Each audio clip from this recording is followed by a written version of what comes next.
मुझे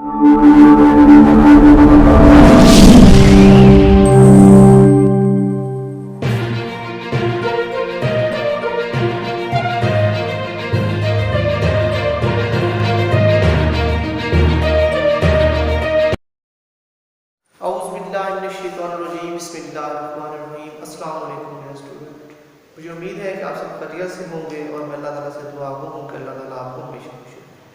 फिर हमारे लॉगरिथम्स के लॉस चल रहे थे, तो हमने दो लॉस के कानून जो थे वो पहले दो कर लिए थे, और आज हमारा जो लेक्चर होने जा रहा है वो है लॉग का थर्ड लॉ और लॉग का फोर्थ लॉ। आज हम समझेंगे कि लॉग का जो तीसरा जो चौथा कानून है उसको कैसे प्रूव किया जाता है।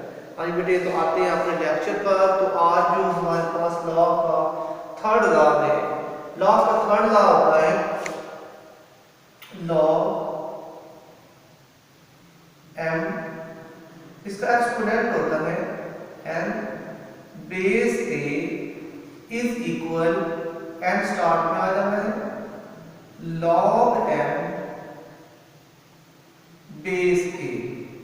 अब बेटा देखो ये हमारा थर्ड लॉ ऑफ लॉग्स है, और आज हम इसको प्रूव करने जा रहे हैं कि ये जो लेफ्ट हैंड साइड है वो राइट हैंड साइड की कैसे हो जाती है, कि हम इसको कैसे इक्वल प्रूव करते हैं। अब बेटा इसके लिए आपको सबसे पहले लेट करना है। आपने लेट किया, अब लेट क्या करना है, आपने लेट शुरू करना है कि जो log m base a is equal to x। log m base a को आपने किसके इक्वल ऐड कर लेना है, x के इक्वल। हम कौन सा लॉ कर रहे हैं, थर्ड लॉ ऑफ लॉगरिथम्स कर रहे हैं। इसमें सबसे पहले ये जो चीज थी ये वाली, ये मैंने लेट कर दिया। क्या कर लिया मैंने, लेट कर दिया। अब लेट करने के बाद अब आप ये लॉग इक्वेशन क्या बन गई है, लॉग की इक्वेशन। अब लॉग इक्वेशन को आप चेंज कर दें एक्सपोनेंशियल इक्वेशन। लॉग इक्वेशन को किस में चेंज कर देंगे, एक्सपोनेंशियल इक्वेशन। अब यहां पे लिखे राइट इन एक्सपोनेंशियल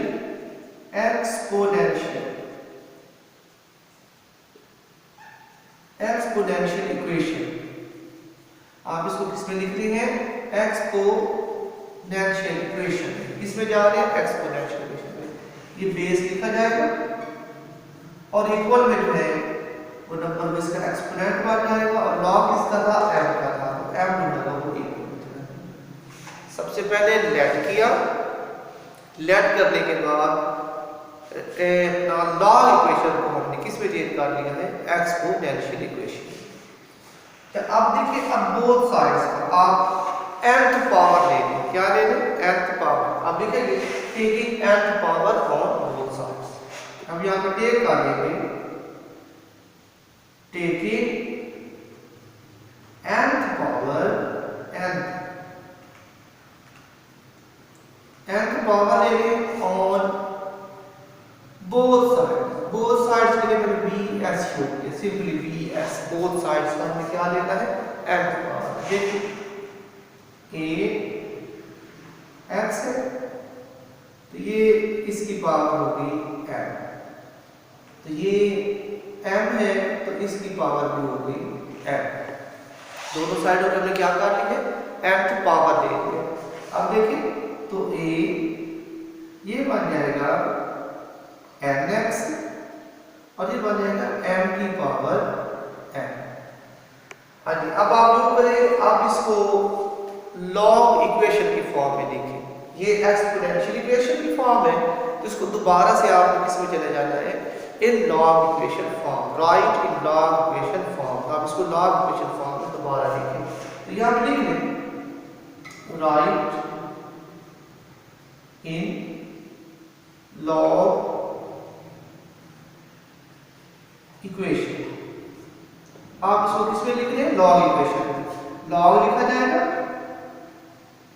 ये बेस a लिखा जाएगा, और ये जो इक्वल में वो इसका एक्सपोनेंट बन जाएगा m n is equal to ये एन एक्स जो था वो इक्वल हो जाएगा एन एक्स। अब यहाँ पे आप ये जो एक्स है, एक्स की जो वैल्यू आप ऊपर लेट की थी वो आप यहाँ पे पुट कर देंगे। यहाँ पे क्या पुट कर देंगे? लॉग एक्स की वैल्यू। तो देखिए लॉग एम की पावर है या एक्सपोनेंट है M base A is equal, ये आपने एन लिखा, इस एक्स की जगह आप लोग ये इसकी वैल्यू जो भी वो पुट कर देंगे। तो लॉग एम बेस ए। तो इस तरह से हमारे पास जो थर्ड लॉ ऑफ लॉगरिथम्स है वो प्रूव हो चुका है। ये देखिए और क्या जी, इस तरह से ये थर्ड लॉ जो था वो कंप्लीट हुआ। आते हैं हम अपने फोर्थ लॉ पर। तो हमारा जो फोर्थ लॉ है वो है जी लॉग एन बेस ए। अब लॉग एन है, बेस ए है और ये इक्वल है हमारे पास log N base A multiply log B base ए। एक तो ये बात। और लॉग एन बेस ए इक्वल में क्या है? Log N base A multiply log B base ए। इसकी एक और फॉर्म भी होती है, ये भी लिखी जा सकती है, तो या फिर ये log N base B by log A base B. अब ये अपने याद रखना है कि एग्जाम में हो सकता है कि वो ये वाली साइड दे दे या ये इसकी बजाय ये ना दे और ये इसके साथ दे दे। तो आपने इन दोनों को जो प्रूव होगा वो सीखना होगा। ये जो दोनों शक्लें हैं ये दोनों चौथे लॉग में आ सकते हैं। राइट साइड में जो लॉग एन बेस है ये तो एज इट सेम रहेगा, ठीक है जी। तो अब आप लोग चलते हैं इसको प्रूव करने की तरफ। तो आप देखिए आपने सबसे पहले लेट करना है। अब क्वेश्चन है कि आप लेट कैसे करेंगे? अच्छा यहाँ पर मिस्टेक हो रही छोटी सी कि यहाँ पर b होता है, b log n base b multiply log b base a या फिर log n base b log a base b। और अब एज इट राइट आपने लेट करना है। हमने इसको लेट करना है और क्वेश्चन है कि लेट किसके इक्वल करना है? लेट आपने करना है log m बेस b को इज इक्वल टू x का, यानी ये जो पहला नंबर ये वाला है इसको हमने लेट कर दिया है x के इक्वल, ठीक है बेटे जी। log n बेस b किसके इक्वल कर दिया हमने? x के इक्वल लेट कर दिया। अब ये है एक लॉग इक्वेशन। कौन सी इक्वेशन है? Log equation. अब लॉग इक्वेशन को हम लोग लिख लेंगे एक्सपोनेंशियल इक्वेशन में, जैसे कि यहाँ पर पीछे लिखा गया था कि एक्सपोनेंशियल इक्वेशन। अब कैसे एक्सपोनेंशियल इक्वेशन में लिखना है? ये देखिए b लिखा, बेस इक्वल वाला जो था इसका एक्सपोनेंट बन गया और जहां पे लॉग इसका था n का वो चला गया इक्वल। तो b की power x is equal to n। अब ये बड़े ध्यान के साथ आपने ये चौथा जो कानून है समझना, इसमें अक्सर बच्चे जो होते हैं वो भूल जाते हैं। और इसलिए एक दो स्टेप है, एक स्टेप जब आपने अपने ज़हन में मेमोराइज बिठाते जाते हैं, समझते जाते हैं। अरे आपने जो करना है इसके दोनों साइडों पर ना बेस a का लॉग लेंगे। पहले लेट किया, लेट करने के बाद एक्सपोनेंशियल फॉर्म में लिखा। ये कौन सी फॉर्म है? यहाँ पे मैं ब्रैकेट में लिख देता हूँ, ये एक्सपोनेंशियल फॉर्म है।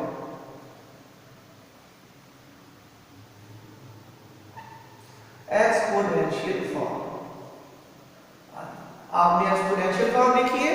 इसके बाद अब आपने क्या ले लेना है? बोथ साइड्स का लॉग ले लेना है with base a, taking log to the base a, taking log to the base a। क्या फिर टेकिंग log to the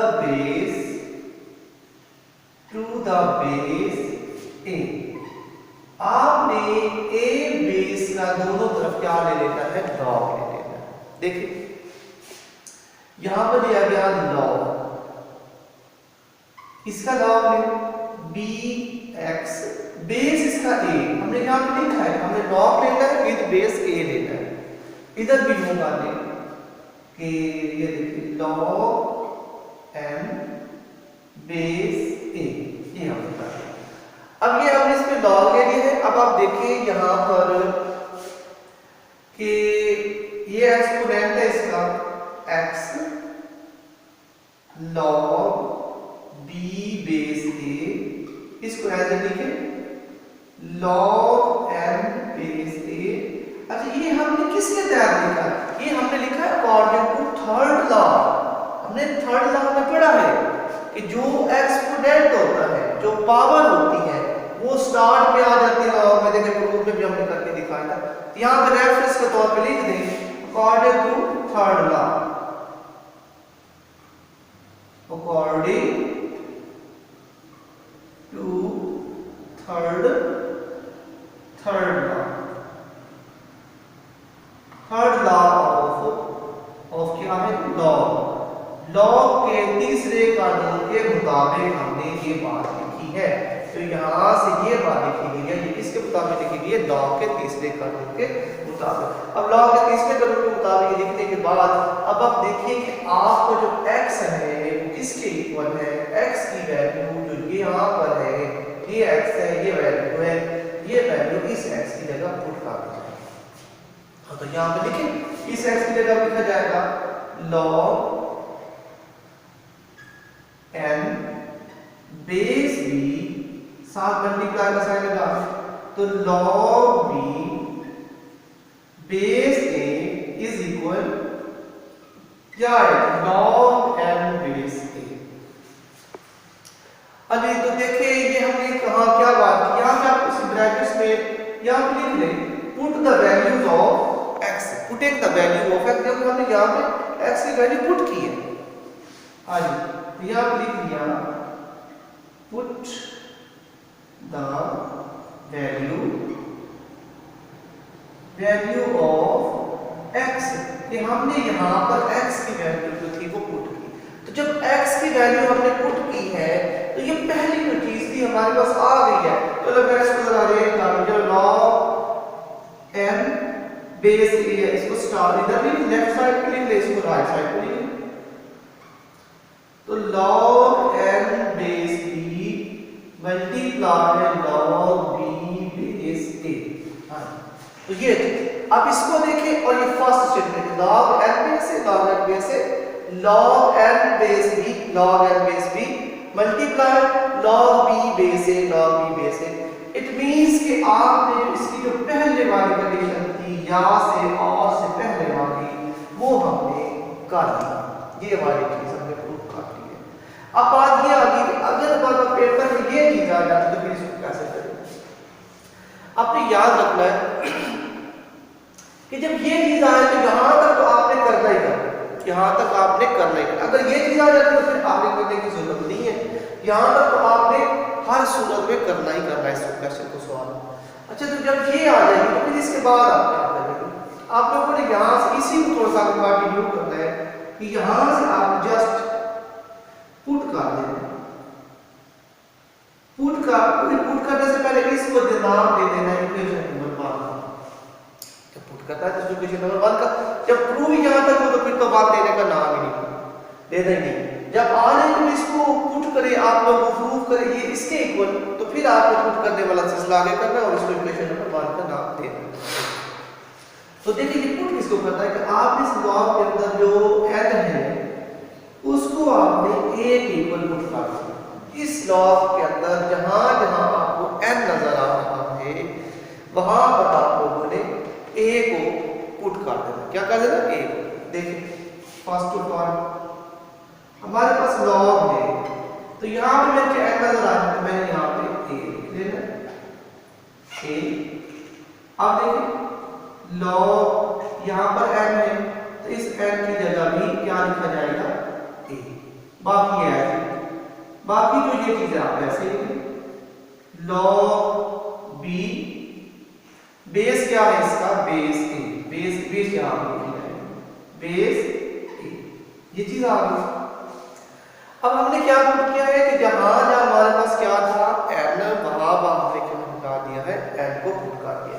तो अब आप देखें कि ये log a बेस a, जिस नंबर का log हो और वही उसकी बेस हो, तो ये आपको याद रखना है कि 1 के इक्वल होगा। जिस नंबर का log लिया जा रहा हो और बेस भी उसकी फिर क्या हो जाए, वही हो जाए, तो वो इट इज इक्वल टू 1। किसके इक्वल है? 1 के। ये बात आपने याद रखनी है, एमसीक्यू में पूछ जा सकती है। ठीक है, कि एक नंबर है, उसका log लिया जा रहा है और वही उसकी बेस ली जा रही है, तो आपने याद रखना है कि वो किसके इक्वल होता है? 1 के इक्वल होता है। इसके बाद आगे देखिए, इसको आप फिलहाल ऐसे लिख लें जैसे कि आपके पास है, ये आपको ऐसे लिख लेंगे log a base b multiply log b base a। अब ये आपने देख लिया। अब आप यूं करें कि ये जो 1 है, ये देखिए कि log a बेस b जो था, log a बेस b, इसके साथ क्या हो रहा है? log b base a multiply, क्या हो रहा है? मल्टीप्लाई। अब मल्टीप्लाई हो रहा था, ये इधर जब हम लोग बटे में इधर भेजेंगे तो ये बटे में आपको ये डिवाइड हो गया, तो log a base b equal में ये चीज बन गई कि log b बेस a। समझे कि यहां पर पहुंच गए तो आपका जो log का लॉ है तकरीबन आपका log का लॉ हो चुका है। थोड़ा सा बचा स्टेप हम करेंगे इसको। अब जो ये वैल्यू है log b बेस a की, इसको पुट कर देंगे इन इक्वेशन 1, इस इक्वेशन में पुट कर देंगे। तो देखिए यहां पर अगर मैं आऊं तो ये तो ऐसे मैं लिखूंगा log m क्या है base a is equal log n base क्या है b। इसको आप ऐसे लिख लें log n बेस b फिर मल्टीप्लाई आगे क्या है log b बेस a, ये log b बेस a और इसकी वैल्यू कितनी, ये इसकी वैल्यू यहां पर प्रोपोज है। तो यहां पर देखिए 1 by log a base b। यहां पर हमने क्या किया है, put the value of the log b base a, यानी log b बेस a की जो वैल्यू हमने ऊपर से ये जो थी हमने इसमें किसमें पुट किया, इन इक्वेशन 1। तो यहां पे लिख लें, आप लोग लिख लें डेफिनेट के तौर पर, ताकि जब अब बाद में आप देखें तो आप उस चीज का idea put the value of किसकी वैल्यू है log b बेस a किसमें पुट कर रहे हैं, इन इक्वेशन 1 इक्वेशन में हमने पुट कर दिया। और इस तरह से तकरीबन अब हमारा लास्ट स्टेप होने जा रहा है, तो log n base a is equal, ये बात से मल्टीप्लाई हो गया ऊपर ये आ जाएगा कि log n बेस b बटा log a बेस b। हाँ ये चीज और ये चीज देखिए equal to log n base a log n base b by log a base b। तो इस तरह से जो log का फोर्थ लॉ था वो हमने प्रूव कर दिया। अल्बत्ते जो log का फोर्थ लॉ है इसको आपको 4-5 दफा करने की जरूरत पड़ेगी। जब आप लोग इसको 4-5 दफा कर लेंगे तो ये आपकी ग्रिप पे आ जाएगा। इसलिए आपने इसको काफी टाइम करने की कोशिश करेंगे। पहले 3 लॉ के मुकाबले में थोड़ा सा ज्यादा, मैं नहीं टफ कहूँगा, थोड़ा सा कहूँगा कि कुछ थोड़ा सा थोड़ा सा डिफिकल्ट है।